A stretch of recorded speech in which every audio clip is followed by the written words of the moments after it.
सरकार का सीधा मंशा थी ये कि किसी भी प्रकार से दिल्ली के अंदर जब देश के किसान घुसते हैं और ट्रैक्टर मार्च करते हैं तो उनको किसानों को बदनाम कर उन्हें आतंकवादी, खालिस्तानी या टेररिस्ट साबित कर दिया जाए। लेकिन सरकार की यह मंशा असफल रही। प्रधानमंत्री मोदी अपनी मंच से ये नहीं कहेंगे कि उस कृषि कानून के चलते हमने 650 से ज्यादा किसान भाइयों की जान ली है, हमने कितने लोगों को मौत के घाट उतरवाया है, हमने देश के किसानों को बदनाम करने के लिए अपने देश के जवानों को पिटवाया है, हमने करनाल में देश के किसान को पिटवाया है, हमने देश के किसानों के ऊपर गाड़ी चढ़वाई है लखीमपुर खीरी में।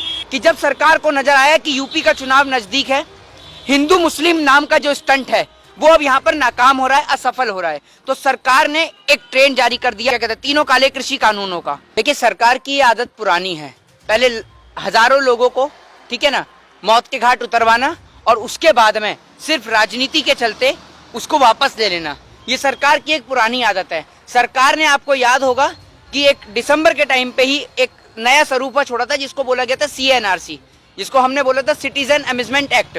आपने देखा होगा उसके नाम पे देश की राजधानी में कितने दंगे और फसाद हुए।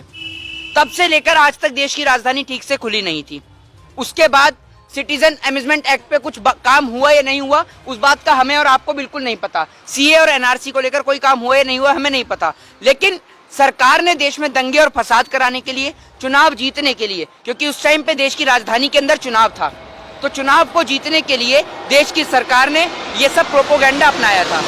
एक बार फिर देश की सरकार ने क्या काम किया कि जब सरकार को नजर आया कि यूपी का चुनाव नजदीक है, हिंदू मुस्लिम नाम का जो स्टंट है वो अब यहाँ पर नाकाम हो रहा है, असफल हो रहा है, तो सरकार ने एक ट्रेंड जारी कर दिया और वो था ट्रेंड क्या कहते हैं, तीनों काले कृषि कानूनों का, जिसको लेकर सरकार ने कई हजारों किसानों की संख्या में, आपने देखा होगा कई किसानों की संख्या 650 से तकरीबन ज्यादा जो किसान हैं वो हमारे शहीद हुए। वो किसान वहां पर बिना बात शहीद हुए। अगर आपको कृषि कानून वापस लेना ही था तो आप पहले दिन वापस ले सकते थे, नहीं ले सकते थे। तो आपने ये जो 650 लोग हैं जो शहीद हुए हैं, 650 से ज्यादा, इनकी मौत का जिम्मेदार कौन है? इनकी मौत का जिम्मेदार हमारे देश में हमारे देश की सरकार है। और दूसरी बात यह कि सरकार ने, प्रधानमंत्री ने ट्विटर पर लिख दिया कि तीनों कृषि काले कानून वापस, किसान घर चले हैं, तो ऐसे नहीं होता। पार्लियामेंट का सत्र शुरू होगा और पार्लियामेंट का सत्र शुरू होने में तकरीबन अभी 5 से 10 दिन बाकी हैं। तो जब पार्लियामेंट का सत्र शुरू होगा तो आप सत्र के अंदर संसद में उसको रखेंगे और संसद के सत्र से उसको खारिज करेंगे। उसके बाद में जो किसान शहीद हुए हैं उन्हें शहीदों का दर्जा देंगे। फिर उसके बाद जो हमारे किसान भाई जिनके ऊपर बेबुनियादी आरोप लगाकर उनको जबरदस्ती जेल के अंदर बंद किया गया था, जिनके ऊपर जबरदस्ती मुकदमे दायर किए गए थे, उनको जेल से बाहर निकाला जाए, उनके ऊपर जो मुकदमे लगे हैं वो मुकदमे हटाए जाएं। फिर किसान का जो कर्जा है वो कर्जा माफ किया जाए और जो तमाम फसलें जो हैं उन पे MSP की गारंटी दी जाए, जिसकी बात लगातार देश के किसान कर रहे हैं। ये लड़ाई जो इतने समय से हुई थी, ये तीनों कृषि कानून को लेकर थोड़ी हुई थी। अब अगर लड़ाई के लिए हम लोग बैठे हैं तो किसान की बेहतरी के लिए बैठे हैं, और किसान की बेहतरी जब ही होगी जब तीनों कानून के साथ में जो लोग बंद हैं अंदर उनको भी बाहर निकाला जाए। किसानों के ऊपर जितने भी मुकदमे दर्ज हुए थे अभी तक इस आंदोलन के चलते, वो सारे मुकदमे वापस लिए जाएं और जितने भी किसान भाई शहीद हुए हैं उनको शहीद का दर्जा दिया जाए, उनके परिवार को मुआवजा दिया जाए। जी, क्या लगता है कि जो पुराना कानून है वो सही है देश के लिए? देखिए, मैं आपको एक बात सीधे तौर पे बता दूं, अगर पुराना कानून सही नहीं था तो गलत भी नहीं था, मैं आपको इतनी बात कह दूं। और अगर वो ये वाला जो नया कानून था ये गलत था, तभी सरकार जो है वो बैकफुट पे आई है, और ये बात सरकार को लगातार समझाने का प्रयास किया जा रहा था। दूसरी बात ये कि आप इस बात को देश के अंदर समझ के देखिए, हमारे देश में दंगे और फसाद कराने के लिए, एक कम्युनिटी को बदनाम कराने के लिए, देश में हिंदू और मुस्लिम जैसे राइट्स कराने के लिए हमारी सरकार जो है वो इस तरीके के प्रोपोगेंडो को अपनाती है। सरकार का सीधा मंशा थी ये कि किसी भी प्रकार से दिल्ली के अंदर जब देश के किसान घुसते हैं और ट्रैक्टर मार्च करते हैं तो उनको, किसानों को बदनाम कर उन्हें आतंकवादी, खालिस्तानी या टेररिस्ट साबित कर दिया जाए। लेकिन सरकार की यह मंशा असफल रही।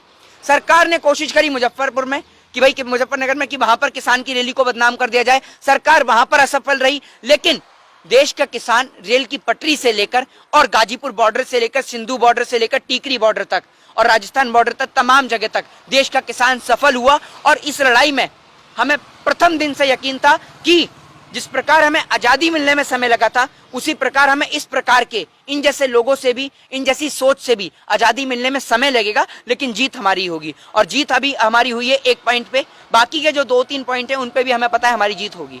जी, मोहित जी, एक सवाल है, आपने कहा कि जीत आपकी हुई है, किसान बिल को वापस ले लिया गया है, लेकिन ये ठीक उस समय लिया गया जब पंजाब में चुनाव होना है, यूपी में चुनाव होना है। तो मैं आपसे क्या कह रहा हूँ, नहीं, आप सीधे तौर पे इस बात को समझिए कि सरकार का सीधे तौर पे करना यही था कि भैया लोगों की सिंपैथी को हासिल कर लेना।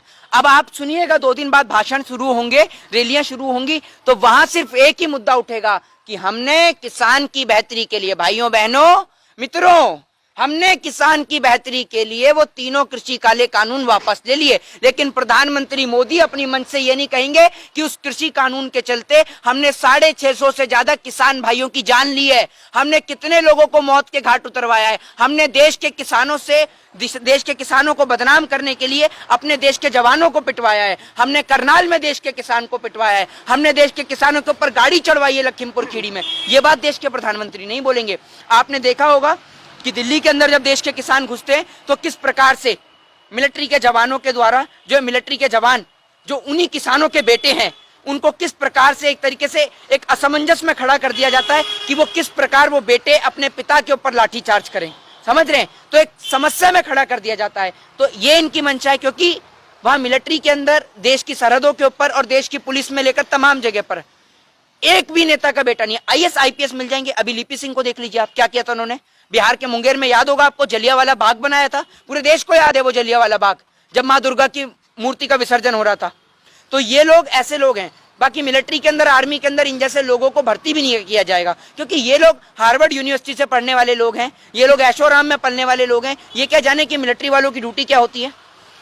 आप और हम अगर आज चैन से सोते हैं, वो इसलिए कि हमारे देश का जवान खड़ा हुआ है वहां पर। इसलिए नहीं सोते कि मोदी जी की दाढ़ी बड़ी है या छोटी है। मोदी जी की दाढ़ी से पाकिस्तान नहीं डरता, सरहद पे खड़े देश के जवान से पाकिस्तान भी डरता है और चाइना भी डरता है। जय हिंद जी।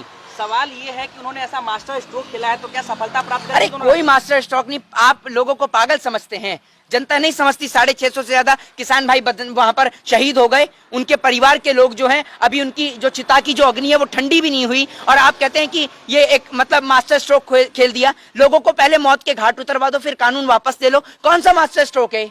ऐसे मास्टर स्ट्रोक को देश की जनता नहीं मानती। और अब देश के प्रधानमंत्री की और भाजपा सरकार की एक आदत है, दंगे फसाद करा के थूक के चाटने वाली, और वो आदत में ये माहिर है। पहले दंगे फसाद करो, चाहे CNRC के नाम पे हो, चाहे किसान अम्यूजमेंट के नाम पर हो, ये क्या कहते हैं, किसान कृषि काले बिन के नाम पर हो। इन्हों की आदत है पुरानी।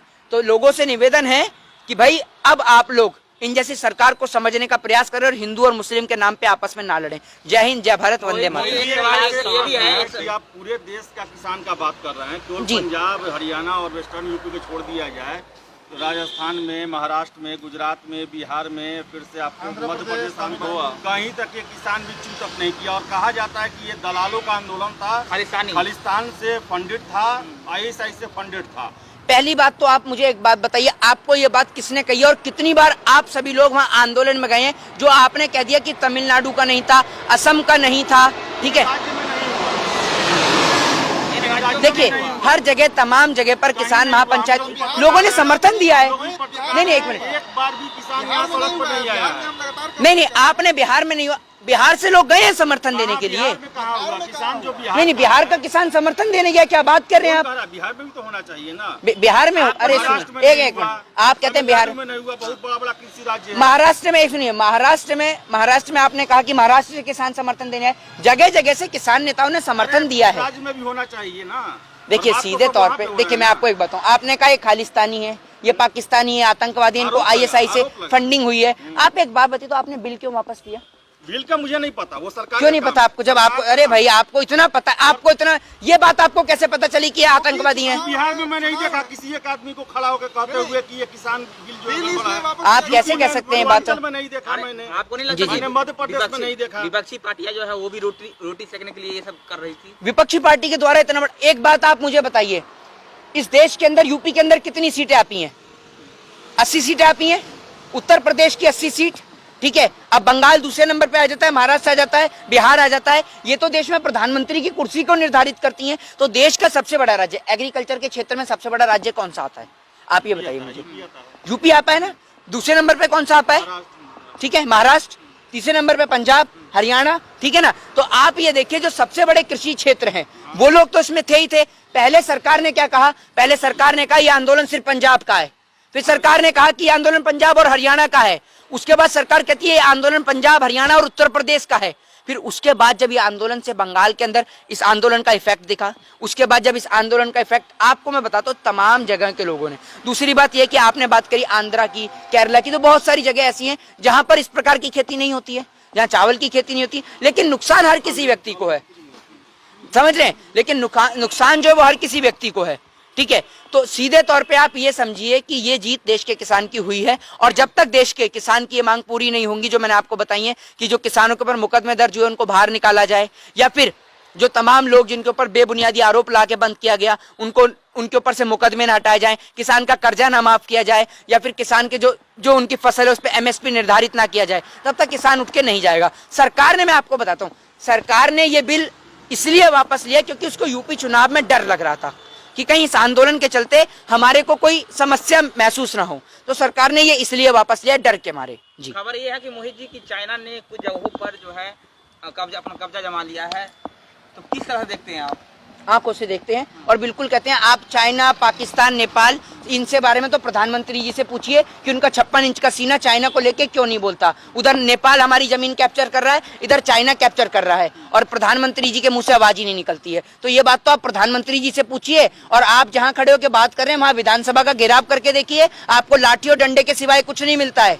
बताइए अगर मिला हो तो।